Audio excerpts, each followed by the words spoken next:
Bien-aimés dans le Seigneur, je vous salue tous au nom de notre Seigneur Jésus-Christ. Bienvenue encore sur notre chaîne Mahanaim Christian Center TV, MCC TV South Africa. Je vous salue tous encore au nom de Jésus-Christ. C'est bel et bien votre humble servante, Dr Elise Lumbai. Je suis encore là, me voici encore après un bout de temps. Après un peu de disparition, il y avait trop de problèmes. Comme vous le savez, chaque saison vient avec différentes circonstances. L'hiver est fini chez nous, nous commençons actuellement le printemps.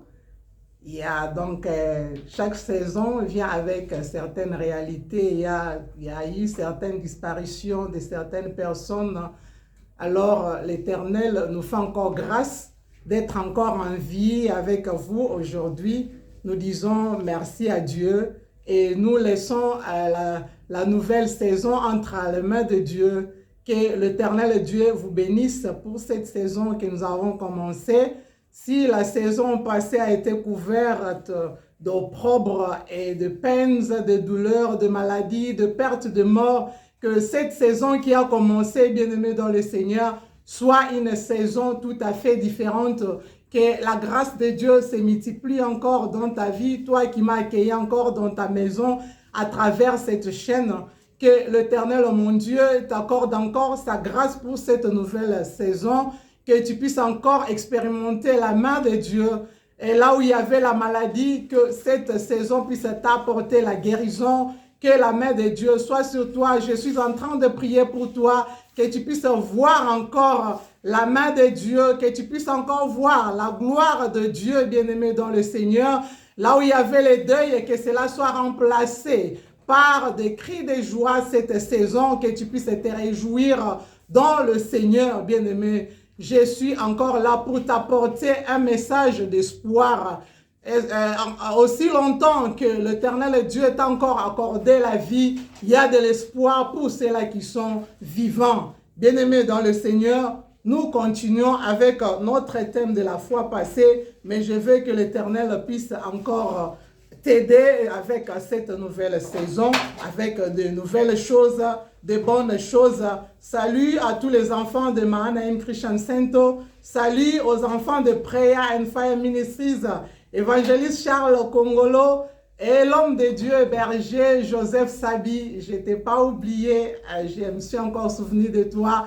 Tu me soutiens souvent avec tes likes, avec tes partages, avec les abonnements. Que mon Dieu te bénisse. L'homme de Dieu Luison Ngemi, le prophète Ben, vous êtes toujours là pour m'encourager.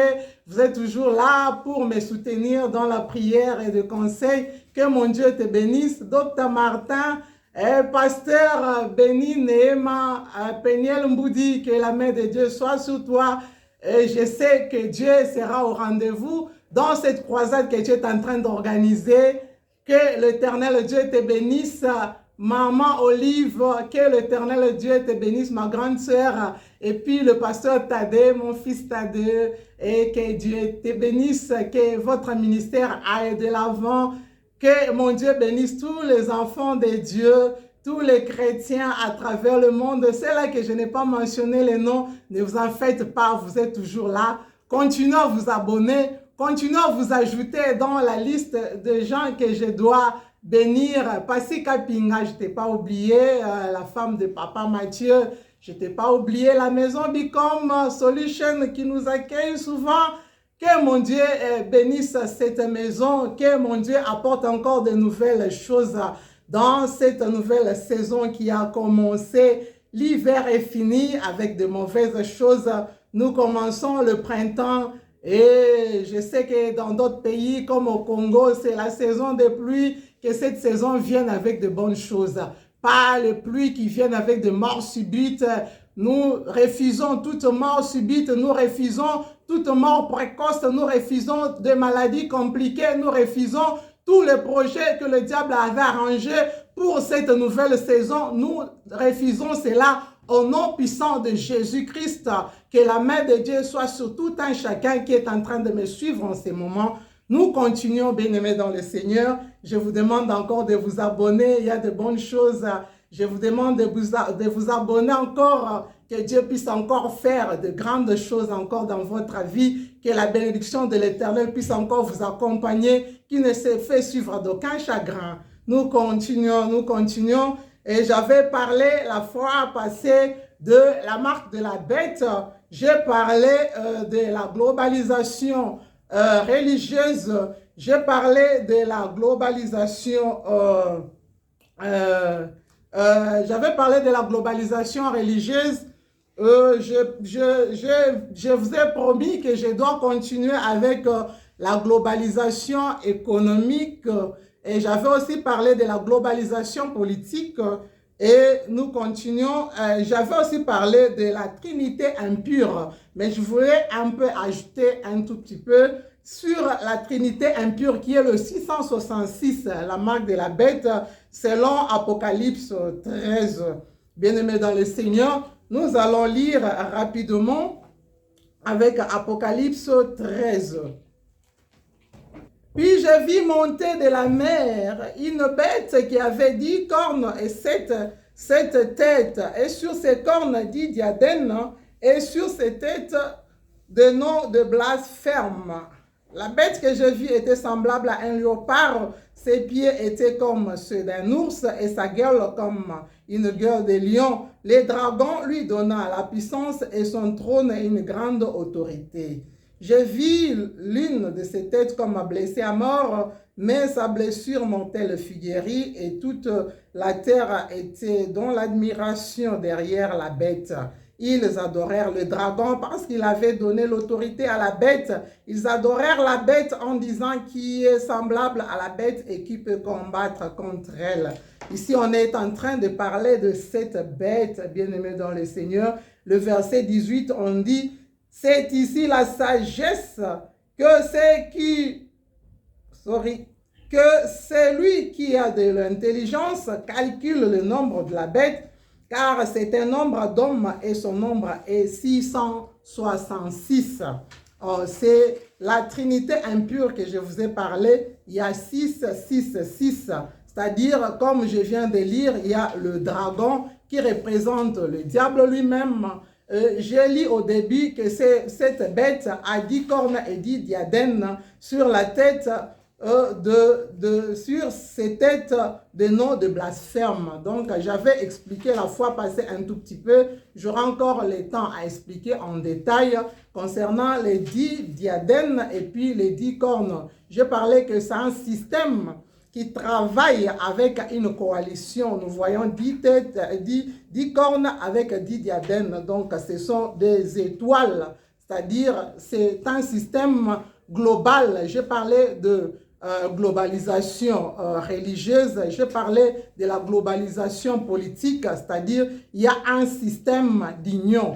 Comme on voit l'Union européenne, actuellement on voit le BRICS, on voit l'OTAN, donc ce sont des coalitions. Le diable cherche à tout prix comment rassembler, comment réunir, comment jusqu'à ramener un gouvernement qui sera unique, un seul dirigeant qu'on va appeler l'Antichrist. Et le diable lui-même, c'est le dragon. L'Antichrist, dans le domaine politique, c'est un dirigeant commun que le monde est en train d'arranger. Comme j'ai parlé aussi dans le domaine de la religion, on cherche aussi un leader religieux unique qu'on appelle aussi le faux prophète. Veut dire le diable est en train de s'arranger avec l'unité, puisque bien aimé dans le Seigneur, le diable est divisé. Depuis que Dieu avait précipité Satan sur la terre, il est divisé. D'autres démons sont dans la mer, d'autres sur la terre, dans des brousses ici et là, et il cherche une façon, une manière de se regrouper pour être très fort. C'est à travers l'unité, puisque le diable sait que dans l'unité, il y a quelque chose qui arrive. C'est comme ça que le diable combat même l'unité, puisque Dieu est un. Il y a Dieu le Père, il y a Dieu le Fils, il y a Dieu le Saint-Esprit. Le diable combat cette unité-là, même quand Dieu a créé la terre. Il a dit, faisons l'homme à notre image. Il a créé l'homme et la femme. Cette unité-là, le diable a cherché à compliquer cette unité, à disperser les gens pour qu'il n'y ait pas d'unité. Il cherche souvent, le premier ennemi du diable, c'est l'unité, veut dire c'est le mariage. C'est pourquoi vous allez remarquer des combats dans beaucoup de mariages. Donc le diable cherche à diviser pour régner. Il n'aime pas l'unité puisqu'il connaît le secret de l'unité, bien-aimé dans le Seigneur. C'est comme ça que lui-même cherche cette unité-là, bien-aimé dans le Seigneur. Il a commencé, je vous ai dit, la première rébellion, c'était dans la tour de Babel. Ils ont cherché à réunir les gens. Le diable a placé cet esprit-là d'unité, l'esprit d'union, pour que les gens puissent confronter Dieu, qu'ils puissent construire une tour pour confronter Dieu. C'est ce qui est resté toujours dans la pensée du diable. Il cherche toujours à s'égaler avec Dieu, ce qui sera impossible pour lui. Le diable ne peut jamais se comparer à notre Dieu, il ne peut jamais s'égaler à notre Dieu. Il cherche que la gloire lui revienne, bien-aimé dans le Seigneur. C'est comme ça qu'il cherche toujours cette unité-là d'une façon différente avec la politique globale, avec la religion globale. C'est-à-dire, il cherche cette trinité-là de Dieu. Il veut se comparer à la divine trinité. Là, on voit Dieu le Père, Dieu le Fils et Dieu le Saint-Esprit. Lui aussi, nous avons le dragon qui est le diable lui-même qui cherche à s'opposer à Dieu. Il veut que la gloire puisse lui revenir, bien-aimé dans le Seigneur. Il cherche que la gloire lui revienne. C'est comme ça qu'il veut s'égaler à Dieu. Il cherche à s'opposer à Dieu. Il cherche à confronter Dieu. C'est Satan-là qui cherche à confronter Dieu et il cherche à donner le pouvoir, comme je viens de le lire dans Apocalypse 13, donner le pouvoir à l'Antichrist, c'est-à-dire un homme politique qui est contre Christ, veut dire qui veut se comparer au Christ. C'est comme ça on l'appelle Antichrist. Il s'oppose à Christ. C'est la deuxième personne du diable, l'Antichrist. Donc, il est opposant du Christ. Et puis, la troisième personne, nous voyons le faux prophète. Lui, là, il est opposant au Saint-Esprit. Veut dire, c'est un dirigeant religieux, bien-aimé dans le Seigneur, qui va chercher à faire des miracles que les gens croiront que ce sont les miracles du Saint-Esprit, comme la Bible nous dit, voici les signes et miracles qui accompagneront ceux-là qui auront cru à mon nom. Ils imposeront les mains sur les malades et seront guéris. C'est comme ça que lui aussi va chercher à faire des prodiges et des signes, des miracles, et comme je l'ai lu dans Apocalypse 13, donc des signes, des prodiges, des résurrections, c'est comparé au Saint-Esprit, comme la Bible dit, si le même esprit qui a ressuscité le Christ parmi les morts habite en vous, il ressuscitera vos corps mortels. Lui aussi va chercher à se faire ressusciter, comme Apocalypse nous dit, Révélation nous dit, il va apparaître avec une blessure mortelle et puis qui va guérir, qui va chercher à faire une résurrection. Donc, il se compare au miracle du Saint-Esprit. Veut dire, le faux prophète, c'est l'opposant du Saint-Esprit. Il cherche à s'égaler au Saint-Esprit. Il cherche à mener la gloire du Saint-Esprit avec lui. Il cherche à se glorifier comme le Saint-Esprit. Comme on dit, il va se présenter dans une peau d'un agneau, mais c'est un lion ravissant, bien-aimé dans le Seigneur. C'est ça la différence, c'est-à-dire une trinité qui est impure, qui est le diable lui-même, qui est l'Antichrist, le diable lui-même qui se compare à Dieu, et l'Antichrist qui s'oppose au Christ, et puis le faux prophète qui s'oppose au Saint-Esprit. Nous pouvons lire dans la Bible, dans Jean 14, verset 6, bien-aimés dans le Seigneur. Nous lisons rapidement Jean 14, verset 6. Jean 14, verset 6. Jésus lui dit, je suis le chemin, la vérité et la vie. Nul ne vient au Père que par moi. Ça, c'est Jésus-Christ. Et c'est ce que l'Antichrist cherche aussi à faire. Veut dire, il veut promouvoir Satan, c'est-à-dire c'est faire comme Christ qui promouvoit Satan, donc il cherche que les gens puissent adorer Satan, bien-aimé dans le Seigneur. Il y a aussi Jean 16, versets 13 à 14. Quand le consolateur sera venu, l'esprit de vérité, il vous conduira dans toute la vérité, car il ne parlera pas de lui-même, mais il dira tout ce qu'il aura entendu et il vous annoncera les choses à venir. Veut dire, le Saint-Esprit va glorifier le Christ bien-aimé dans le Seigneur. Le Saint-Esprit va parler la vérité pour promouvoir Christ, pour parler du Christ, pour glorifier Christ. Et c'est comme ça que le faux prophète aussi va apparaître pour promouvoir l'antichrist. C'est lui qui est contre Christ, pour glorifier l'antichrist, comme on vient de le lire aussi dans Apocalypse. Je viens de le lire. Si vous allez lire tout l'Apocalypse 13, vous allez comprendre la mission de ces trois trinités, ces trois impurs, donc ces trois personnes impures, la manière dont ils opèrent, bien-aimés dans le Seigneur. Donc le faux prophète va chercher à promouvoir l'antichrist, à glorifier l'antichrist, c'est-à-dire lui s'oppose au Saint-Esprit, il va chercher à glorifier l'antichrist. Apocalypse 13, versets 16 à 18. Nous pouvons encore lire, bien-aimés, Apocalypse 13, verset 16 à 18. Et elle fit que tous, petits et grands, riches et pauvres, libres esclaves, reçussent une marque sur leur main droite ou sur leur front. Alléluia. Que personne ne puisse acheter ni vendre sans avoir la marque, le nom de la bête ou le nombre de son nom. C'est ici la sagesse que celui qui a de l'intelligence calcule le nombre de la bête. C'est un nombre d'hommes et son nombre est 666.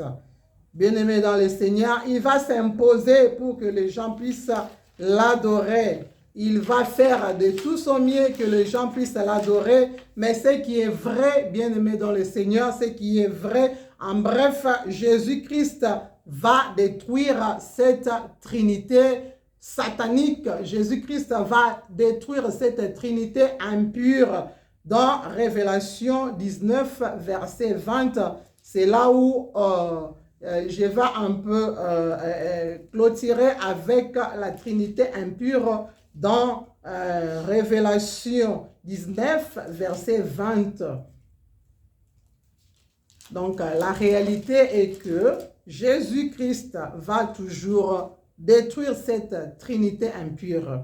Apocalypse 19, verset 20. Nous lisons au nom de Jésus-Christ. Et la bête fut prise avec elle le faux prophète qui avait fait devant elle les prodiges par lesquels ils avaient séduit ceux qui avaient pris la marque de la bête et adoré son image.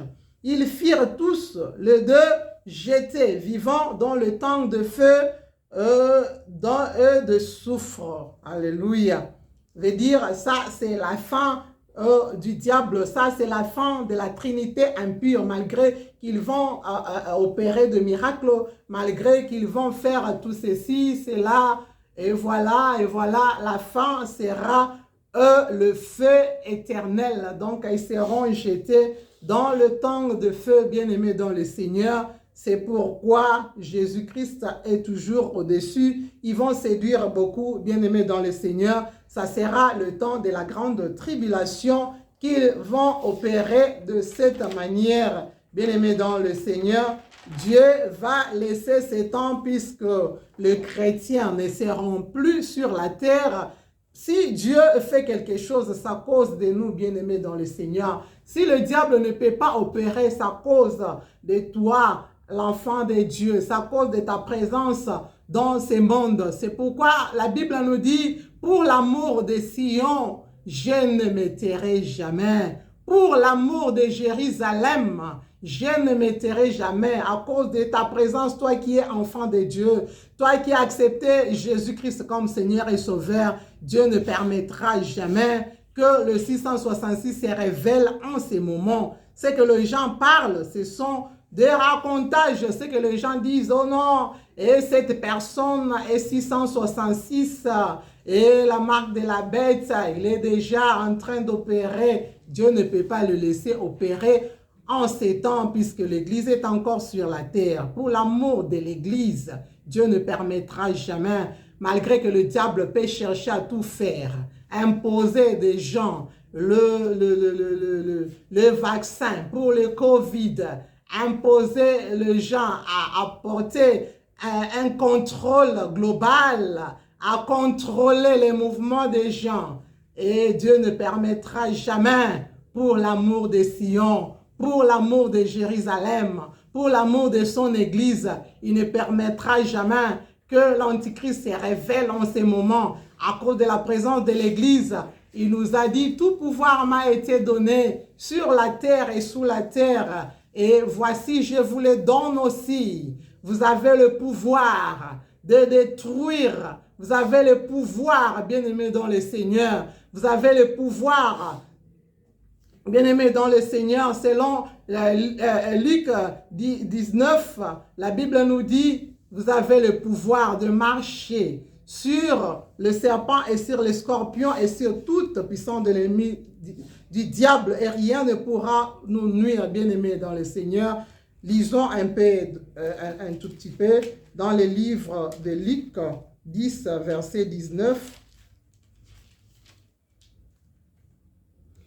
Voici, je vous ai donné le pouvoir de marcher. Je commence au début, 17. Les 70 revinrent avec joie, disant, Seigneur, les démons même nous ont soumis en ton nom. Jésus leur dit, je voyais Satan tomber du ciel comme un éclair. Voici, je vous ai donné le pouvoir de marcher sur les serpents et sur les scorpions et sur toute puissance de l'ennemi Satan, et rien ne pourra vous nuire. Alléluia, alléluia. Bien-aimés dans le Seigneur, il dit encore dans le verset 20, cependant, ne vous réjouissez pas de ce que les esprits vous sont soumis, mais réjouissez-vous de ce que vos noms sont écrits dans les cieux.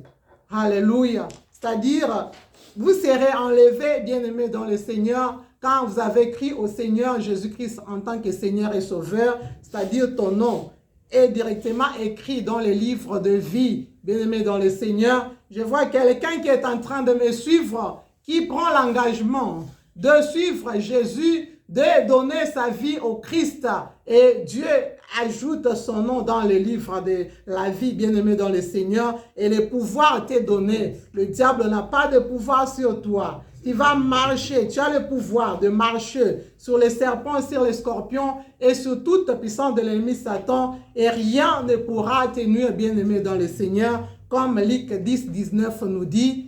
Le pouvoir nous est donné. Le diable ne peut pas opérer en ces temps, puisque l'Église est encore là, sur la terre. Que mon Dieu te bénisse, que mon Dieu bénisse tous les hommes de Dieu. L'apôtre Isaac Lenge, évangéliste Kisto, Peniel International Ministries, que Dieu vous bénisse. Papa Blanchard, Mabella et tout le monde qui m'ont suivi, que mon Dieu vous bénisse. À la prochaine, je vais parler encore de la globalisation économique. Restez toujours branchés, que mon Dieu vous bénisse.